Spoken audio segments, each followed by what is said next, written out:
What you get. Mm-hmm. This is what you get when you play with us. Señores, niños con niñas, súcubes.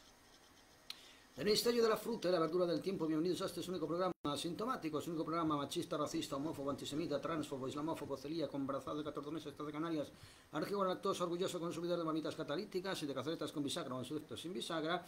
En esta su cuenta 140, 139 censuradas en Canarias, tras 2 meses vetado para hacer transmisiones en directo. Esta es mi primera transmisión tras 2 meses. 2 meses vetado para hacer transmisiones en directo. Vamos a ver cuánto dura esta vez, si es que lo cierra directamente el canal. En cuyo caso pasaré a 141 o 140 censuradas en Canarias. Señores, déjenme leerles este pequeño párrafo de Walden, o Walden, como ustedes quieran pronunciarlo, sea en su término Wald alemán o inglés, de Henry David Thoreau. Ese señor que se construyó una cabañita y se fue a vivir a pocos kilómetros de su núcleo rural para demostrarse a sí mismo y a los demás lo fácil y lo barato que resulta la subsistencia, ya en una época colonial norteamericana de marcada cultura tardo-victoriana anglosajona, que se dedicaba exclusivamente al comercio en su aspecto cada vez más salvaje. Iría caminando hacia el capitalismo extremo, que después generó los problemas que generó en su sociedad norteamericana. En ese sentido, dice esta frase que les quiero leer: mejor sentarse en una calabaza y no tener que compartirla con nadie, antes que apelotonarse en un cojín de terciopelo. Mejor cruzar la tierra en un carro de bueyes con total libertad de movimiento que ir de excursión al cielo en el lujoso vagón de un tren y respirar sus malos aires. Es una ventaja implícita ya en la misma simplicidad y desnudez de la vida humana en sus estadios más primitivos, cuando apenas si era huésped por un tiempo de la naturaleza, respuestas y repuestas las fuerzas con la comida y el sueño, las necesidades básicas, emprendía camino otra vez. Moraba, por así decirlo, en la tienda de este mundo, mientras iba trazando el curso de los valles, o bien cruzaba la planicie o subía a las cimas de los montes. Mas hete aquí que el ser humano se ha convertido en la herramienta de sus herramientas. El que tomaba el fruto del árbol cuando tenía hambre con total independencia se ha hecho granjero, y el que se ponía debajo de ese mismo árbol para cobijarse es ahora ama de llaves. Ya no acampamos para pasar la noche, sino que nos hemos establecido en la tierra y hemos olvidado el cielo. Señoras y señores, Walden, Henry David Thoreau, intenta recordarnos desde su posición semi-burguesa, puesto que Thoreau, como prácticamente todos los literatos de la época, provenía de una familia, si bien no opulenta, sí de una familia de buen grado, que de alguna manera pues había caído algo en desgracia, pero que sin embargo continuaba usufruyendo de esas ventajas que le daba provenir de una familia de carácter medio, carácter burgués. Su padre era un comerciante que trataba el género de los lápices, vendía lápices, su padre. Bien, Henry David Thoreau, desde su posición semi-privilegiada, probablemente si fuera un irlandés inmigrante en aquella época, que representaban el estrato más bajo, incluso más bajo prácticamente que el de los esclavos afroamericanos, dedicados mayormente pues a trabajar en las obras del ferrocarril junto a los inmigrantes asiáticos. Probablemente si fuera un irlandés famélico no habría podido ni tan siquiera experimentar pues su experiencia, valga la redundancia, de acercarse a la naturaleza de forma silvestrada y demostrarle al mundo lo barato y fácil que es sobrevivir. Si hubiera sido un irlandés inmigrante de aquella época, probablemente con a sus espaldas 14 niños que alimentar, no habría podido experimentar teóricamente ese regreso a la naturaleza que de alguna manera en aquella época no dejaba de estar de moda a nivel teórico. El naturalismo, representado por Emerson, si no recuerdo mal, otro de los literatos que influyó notablemente en Thoreau, ese regreso a la naturaleza, esa exaltación de la naturaleza, la divinidad de la naturaleza, representada de forma idealista por los indígenas amerindios que consideraban a sus dioses esas emanaciones naturales. Ese movimiento estético y literario probablemente que dio en Thoreau, en ese experimento práctico y en una serie de diarios que acabaron siendo una recopilación, un recopilatorio de su obra más notoria, que es Walden, probablemente no habría podido tener lugar si dicho literato, Thoreau, no hubiera tenido básicamente sus necesidades básicas cubiertas, como tampoco Robert Louis Stevenson habría podido dedicarse a la literatura, Henry James tampoco habría podido dedicarse a la literatura, Lovecraft en menor grado tampoco podría haberse, Edgar Allan Poe en menor grado todavía, pero sin embargo con un cierto apoyo no habrían podido dedicarse a la literatura. Es decir, toda esa forma de crítica de lo que en aquella época descendía de la revolución industrial, la máquina de vapor, la mecanización de la sociedad, toda esa crítica hacia ese camino, hacia una sociedad moderna y deshumanizada que hemos heredado ya en mayor grado nosotros a través de la época de la tecnocracia y la digitalización. Toda esa crítica, vuelvo a repetir, fue efectuada por personajes que de alguna manera pertenecían a la clase media semiburguesa y podían permitirse criticar, puesto que tenían tiempo para hacerlo. Los obreros, vuelvo a repetir, los irlandeses de la época, los asiáticos, los esclavos afroamericanos probablemente no tenían más tiempo que dar de comer a los suyos y a sí mismos. Sin embargo, en su forma burguesa, en Walden, Henry David Thoreau lo que viene a decir es una verdad como un pino. Una verdad que yo ahora les transmito prácticamente en la misma posición en la que ese señor en su tiempo y en sus circunstancias les transmitió. Es decir, desde una posición semi-burguesa. Yo no soy alguien que se muere de hambre a pesar de que he decidido dedicar mi vida a la crítica y al dibujo,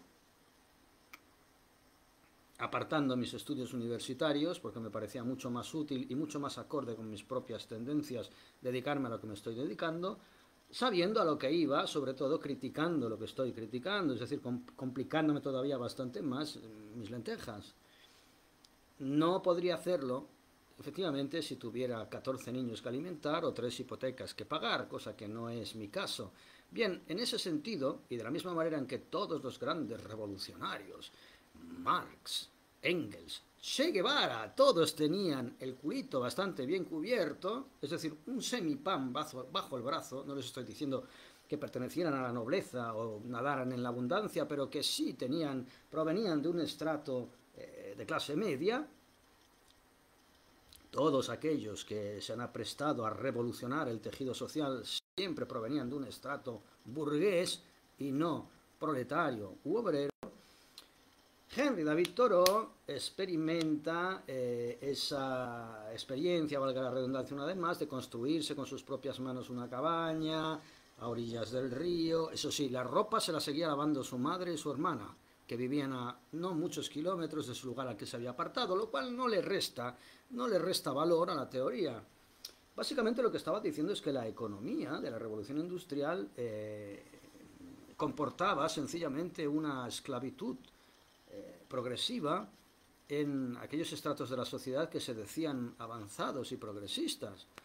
El comercio llevaba a las personas a vivir para trabajar y no trabajar para vivir. Básicamente eso es lo que denunciaba Thoreau y lo que manifestaba con su regreso a la naturaleza. Intentaba demostrar a su sociedad comerciante, básicamente, burguesa de clase media y alta, que ese vicio de crearse necesidades no hacía más que encarcelar progresivamente al ser humano y alejarle de la felicidad. Mientras que ese sustrato mercantil que entonces nacía intentaba convencer y engatusar al ser humano de que la posesión de utensilios superfluos y de comodidades superfluas eran la base de la felicidad, mientras Thoreau advertía a sus congéneres de que precisamente era todo lo contrario, que esa artificiosa y superflua forma de conformar sus vidas a través de comodidades, de lujos, de utensilios sobrantes para la necesidad básica, lo que hacían era encarcelar y empobrecer y restar cada vez más libertad al ser humano. Bien, señoras con señores, hemos heredado, ahora hablan de la cuarta revolución industrial, esos gurús de la logia del Foro Económico Mundial hablan de la cuarta revolución industrial refiriéndose a su pútrido transhumanismo, su inteligencia artificial, su dictadura ecofascista y tecnocrática. Es decir, no ha cambiado nada, estamos reproduciendo exactamente los mismos esquemas que desde entonces ya se habían activado y que fueron empobreciendo cada vez más la calidad de vida del ser humano y por ende su propia calidad humana, valga la redundancia, como seres humanos, su propia capacidad de relacionarse o de empatizar con sus congéneres y con la especie. No en vano hemos llegado a este punto en que vivimos en una sociedad absolutamente primitiva y salvaje, en la cual ya no se valora la vida ni del vecino y, si me apuran, ni de los propios congéneres, a nivel familiar o a nivel de círculo de amistad, etcétera, etcétera. Los valores han decaído, los valores humanos, la lealtad, la solidaridad han ido en decremento progresivo y proporcional a esa creación artificial de necesidad de artículos de lujo, de supuestos estados de bienestar basados en toda una filosofía corrupta del confort que ha llevado al ser humano hacia la depresión y el suicidio más que hacia la libertad y la felicidad. Bien, todo eso ya lo denunciaba en el siglo XIX Thoreau con este alegato suyo, con Walden. Y en realidad no hace falta ser ningún Einstein para entenderlo. Yo recuerdo cuando era pequeño, heredaba la ropa de mis hermanos, puesto que soy el hermano pequeño, y puesto que mis hermanos son más altos que yo, pues yo iba siempre doblándome los pantalones para no ir arrastrándolos, porque yo era más bajito, ¿no? Se reía la gente en el instituto: joder, Villalba, qué cutre, tío. Las chicas me decían: Villalba, dame los pantalones que te los voy a coser. Si eres un chico majo, ya verás, si te cuidas un poco. Recuerdo que era una época también en que la gente, pues sus primeros dineros ganados en los empleos de turno, los empleaban en comprarse polos Lacoste, Bambas Nike, etcétera, etcétera, ¿no? Toda esa cultura de la apariencia basada pues precisamente en artículos sobrantes de lujo, que es lo que denuncia ya Thoreau a finales del siglo, mediados del siglo XIX. Bien, estamos tan absolutamente adiestrados a esa mentalidad que no somos conscientes de hasta qué punto hemos generado nuestra propia cárcel. Recuerdo también cuando yo vivía en Roma, me vino a visitar mi hermano, yo vivía en una casa señorial en el centro de Roma que el ayuntamiento había cedido a la organización para la que estaba trabajando y la estábamos literalmente limpiando de mierda porque había estado como 60 años abandonada. Ahí iban los yonkis a pincharse, estaba todo lleno de mierda de paloma. Entonces nosotros lo que hicimos fue reestructurarla y hacer actividades de carácter cultural para el barrio. Y yo vivía allí y recuerdo que hacía un frío del copón, nos calentábamos con estufa de gas. La humedad era tal que al despertarnos la ropa que dejábamos en las sillas estaba empapada por la mañana como si hubiera directamente llovido sobre ella, la pura humedad. Recuerdo que cuando mi hermano me vino a visitar, lo primero que hizo fue escandalizarse porque no tenía espuma de afeitar. ¿Y cómo te afeitas si no tienes espuma de afeitar? Cuando en aquel momento mi principal problema era no morirme de frío o de tisis o de humedad durante la noche, ¿no?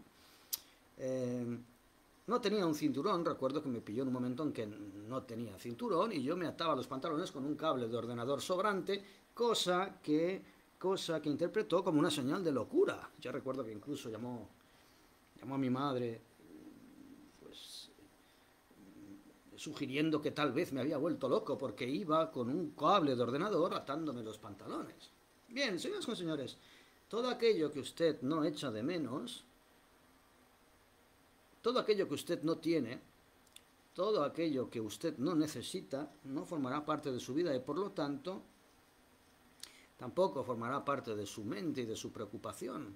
Y por lo tanto dejará un espacio libre para que usted piense en aquello que es realmente prioritario e importante en su vida, que básicamente se basa en su tiempo. Su tiempo. Usted no tiene nada más que su tiempo. Y todos aquellos lujos que no haya conocido, en primer lugar, es obvio que no los necesita, porque si no ya no estaría vivo sin ellos. Y en segundo lugar, puesto que no los ha conocido, no los echa de menos. Esa, señoras con señores, es la definición de la libertad. Y de eso básicamente es de lo que hablaba Henry David Thoreau en su libro, Walden, desde su posición claramente aventajada y semiburguesa. Como les he dicho, todos los revolucionarios son burgueses, no existen revolucionarios proletarios, pero es una lección que quizás deberíamos tener en cuenta, puesto que uno de los motivos por los cuales el logo "no tendrás nada y serás feliz" de la Agenda 2030 es una amenaza explícita contra nuestro estilo de vida claramente consumista, entrando en otro esquema de vida, ese tipo de amenaza no habría podido hacernos mella ni habría podido ponernos en una posición de terror ante sus fraudes sanitarios, sus fraudes bélicos, sus fraudes climáticos. Decía Thoreau, vivid y simplificad. Frente al creced y multiplicaos de la Biblia, decía vivid y simplificad. Si nosotros simplificamos, esa gente tendrá cada vez mucho menos poder sobre nosotros. Yo no podría hacer lo que estoy haciendo si tuviera que pagar una hipoteca o tuviera que alimentar una familia. Es obvio que todo tiene un precio y que la vida es una cuestión de prioridades, pero yo creo que la prioridad fundamental, sea cual sea el camino que usted tome, solo, con familia, profesional, autónomo, etcétera, etcétera, lo que está claro es que lo único que usted realmente posee en esta cuerda universal es su tiempo, y todo aquello que demuestre que usted ya no es patrón de su tiempo es por defecto un error.